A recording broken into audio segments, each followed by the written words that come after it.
IVF technique కనిపెట్టినప్పుడు ఇనీషియల్గా success rate చాలా తక్కువ ఉండేది, 10%, 20% అలా ఉండేది. కానీ టెక్నాలజీ ఎంత అడ్వాన్స్ అయిందంటే, కానీ ఎంత అడ్వాన్స్ అయినా కానీ సక్సెస్ రేట్ అన్ఫార్చునేట్లీ 100% ఉండదు ఎక్కడ.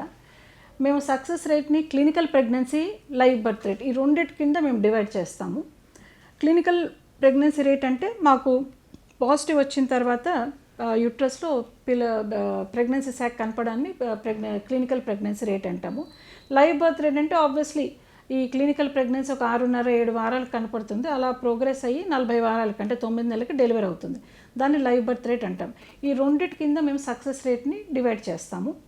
ప్లస్ సక్సెస్ రేట్ కూడా it depends upon women's age, ఆడవారి ఏజ్ బట్టి ఒక సక్సెస్ ఉంటుంది, number of years of trying, చాలా ఏళ్ళ నుంచి ట్రై చేస్తున్నారు వీళ్ళు, ప్లస్ అసలు ఎందుకు ఐవీఎఫ్ చేసాం, కాజ్ ఆఫ్ ఇన్ఫర్టిలిటీ, వీటన్నిటిపైన కూడా సక్సెస్ ఉంటుంది. కానీ ఇవన్నీ క్లబ్ చేసుకుంటే యూజువల్లీ ఎలా ఉంటుంది సక్సెస్ రేట్ అంటే యంగ్ ఉమెన్లో అంటే లెస్ దెన్ 35 వాళ్ళలో సర్వసాధారణంగా IVF success rate more than 45 to 55% ఉంటుంది. ఇంకా యంగర్ ఏజ్ గ్రూప్లో ఇంకా ఎక్కువ ఉంటుంది.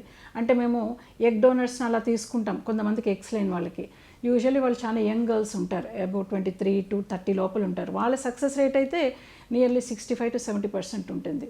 సో సక్సెస్ రేట్కి చాలా కారణాలు ఉంటాయి, but it's a very good success rate for IVF. ఈ మధ్య సైన్స్టిక్ అడ్వాన్సెస్ వల్ల లాస్ట్ డికేడ్ నుంచి 2 డికేడ్స్ నుంచి ఈ 2025 సంవత్సరానికి వచ్చేటప్పటికి నియర్లీ సక్సెస్ రేట్ 3 నుంచి 4 రెట్ల వరకు పెరిగిపోయింది.